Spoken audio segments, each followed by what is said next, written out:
오늘 본문인 레위기 8장 14절부터 36절은 레위기 전반부의 거의 마지막 부분에 해당합니다. 그래서 레위기 전반부는 1장부터 6장 7절까지가 백성이 드릴 제사에 대해서 말씀하고 있다면 6장 8절부터 7장까지가 제사장이 지켜야 될 규례에 대해서 이야기하고 8장부터 10장까지는 대제사장의 위임식과 관련된 내용들이 등장을 하고 있습니다. 이렇게 대제사장을 세움으로써 이제 하나님과 이스라엘 사이를 중재할 수 있는 중재자가 세워지는 것입니다.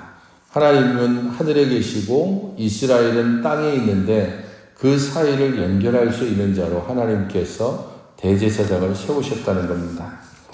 지난번에 살펴봤던 것처럼 대제사장은 하나님의 특별한 은혜로 세워진 자입니다. 왜냐하면 첫 번째 대제사장으로 지금 세워지고 있는 아론은 이 대제사장으로 세워지기 전에 금송아지 사건과 연결돼서 아주 책임있는 잘못을 저질렀고 이스라엘 전체를 우상숭배에 빠뜨릴 뻔한 인물이기 때문입니다. 그렇기 때문에 어떤 자격이 있어서 제사장으로 세워지는 것이 아니라 하나님께서 그렇게 하시기로 작정하셨고 그러한 작정을 따라서 그들을 세우는 것입니다.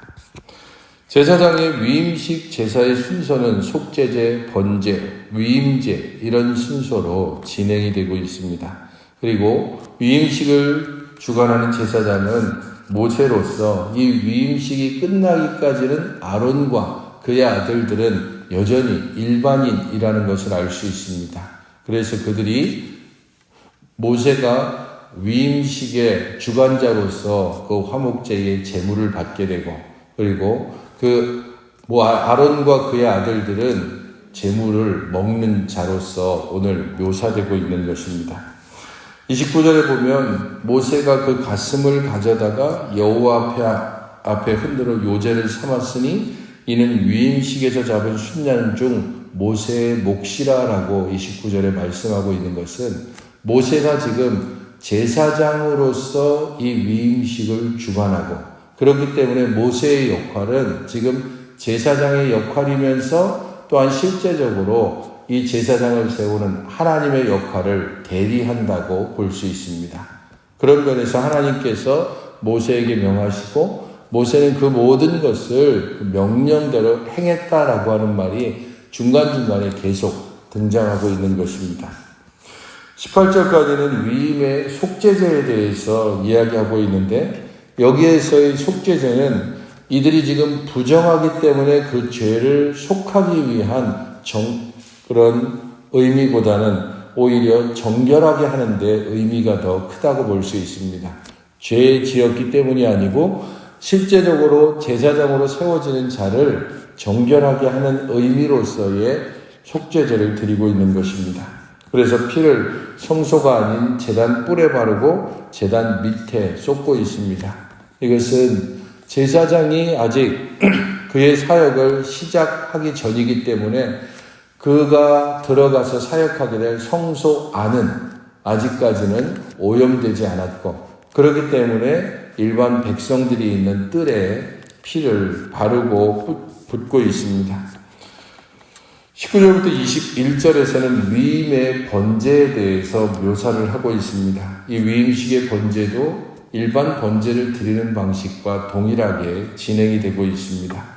특별히 대제사장의 위임식에서는 번제, 속죄제, 화목제가 함께 드려지고 있는데 레위기에서 볼 때에 소제와 속건제에 대한 이 언급이 없습니다. 총 5가지의 제사 중에 왜 위임식에서 2가지 제사가 여기에서는 묘사가 되지 않을까? 출애굽기를 동일한 부분을 보게 되면은 번제와 함께 소제를 드리는 것을 알 수 있습니다. 그렇게 본다면은 번제, 속죄제, 화목제 그리고 소제가 함께 드려졌는데 유일하게 빠진 것이 있다면 속건제입니다. 왜 속건제는 이 위임식에서 빠졌을까라고 의문을 가지고 들여다보면 이 속건제의 내용은 하나님과 사람 사이의 문제가 아니고 이웃과 이웃 간의 문제를 다루는 것이 속건제입니다. 그렇기 때문에 이웃과의 관계 회복을 위해서 드리는 속건제의 제사를 이 위임식에서는 따로 언급하지 않고 있습니다. 22절 이후에 본격적으로 위임의 화목제 내용이 등장을 하고 있습니다. 화목제를 드리는 방식도 일반 백성이 드리는 것과 동일한 방식으로 드려지는 것인데, 특별히 피를 뿌리는 의식에서 일반 백성이 드리는 화목제에서는 피를 제단에 뿌리는데, 이 위임식의 화목제에서는 피를 제사장의 신체에 바르고 있습니다. 구체적으로 오른쪽 귓불이, 오른쪽 엄지가락, 그리고 오른발 엄지가락에 바르고 있습니다. 이런 모든 신체에 바르는 행위는 특별한 상징적인 의미가 있다고 볼 수 있습니다. 오른쪽 귓불이, 오른손 엄지가락, 오른발 엄지가락은 신체의 일부분이지만 이것을 통해서 머리, 그리고 손, 발이라고 하는 온몸 전체에 바르는 하나의 상징적인 행위로서 오른쪽에 바르고 있습니다. 그리고 좀 더 이것을 영적인 의미로 해석해 본다면은 귀 위에 바르는 것은 말씀을 듣는 것과 연결되어지고, 손과 발은 그의 행동과 연결되어집니다. 그렇게 함으로써 하나님께 듣고 하나님의 뜻대로 행한다라고 하는 그러한 의미로서 귀와 손과 발에 피를 바르고 있습니다. 그래서 그의 온몸이 하나님께 헌신되어서 하나님께 듣고 하나님의 뜻을 따라 행하는 사람이라고 하는 의미로서의 신체에 바르는 모습이 특별히 부각이 되어지고 있습니다. 31절과 32절에서 화목제 제물을 처리하는데, 아론과 그의 아들들이 회막에서 제물을 먹도록 하는 것은 이들이 이 제사의 주관자가 아니라 제사의 참여자라고 하는 것을 보다 분명히 알려주고 있습니다. 그들은 위임을 받는 자입니다. 그렇기 때문에 하나님께서 특별한 자격이 없는 아론과 그의 아들들을 제사장으로 세운다는 것, 그것 자체가 하나님의 특별한 은혜를 보여주고 있습니다. 위임식이 이후에 7일간이 진행되어지고, 그 7일 동안 회막문에 머물면서 여호와께서 명하신 것을 지켜야 한다라고 말하고 있습니다. 7일이라고 하는 숫자 자체가 완전수를 이야기하고 있기 때문에 그들은 7일이라고 하는 상징적인 기간 동안 회막문에 머물면서 하나님 앞에 온전히 헌신되고 하나님께서 말씀하고 명하시는 모든 것들을 지켜 행해야 했습니다. 그리고 이 7일이라고 하는 기간을 조금 더 생각해 보면 부정하게 되는 것은 언제나 순식간입니다. 부정한 것에 손을 대는 그 순간 바로 부정하게 됩니다. 하지만 그것을 정결하게 만들어서 하나님께 나올 수 있으려면 양을 잡고 그것을 하나님께 드리고 하는 그러한 시간들이 허락되듯이, 부정하게 되는 것은 순간이지만 정결하게 하기 위해서는 오랜 시간 그리고 재물이 필요합니다. 하나님께서 우리를 거룩한 주의 백성으로 불렀습니다. 내가 거룩하니 너희도 거룩하라라고 분명히 말씀하셨습니다.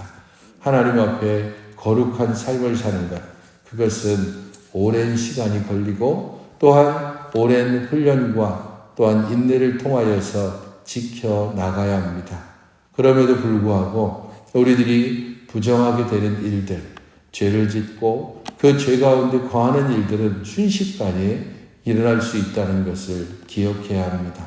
첫 번째 대제사장 아론과 그의 아들들이 7일간 회막에 머물면서 하나님의 말씀과 명령을 기다리고, 그 이후에 그들이 위임을 받아 제사장의 직분을 행하듯이 우리 하나님께 부름을 받고 하나님의 말씀과 명령을 받는 우리들은 인내하며 하나님의 뜻을 구하며 하루하루 주 안에서 살아가기를 더욱더 힘써야 할 것입니다. 그래서 36절은 아론과 그의 아들들이 여호와께서 모세를 통하여 명령하신 모든 일을 준행했다라고 말씀하고 있습니다.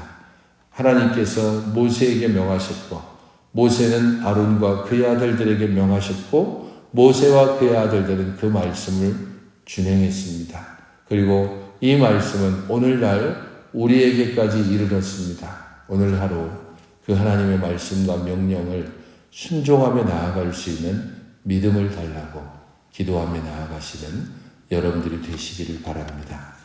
기도하실 때에 우리들의 귀와 우리의 손과 발이 하나님의 거룩한 명령을 듣고 순종하는 도구가 되게 해달라고 기도하시고 또 하나님의 말씀을 듣는 일에 열심을 갖게 하시고 그 말씀에 순종하는 이 하루가 되게 해달라고 또한 기도하시기 바랍니다.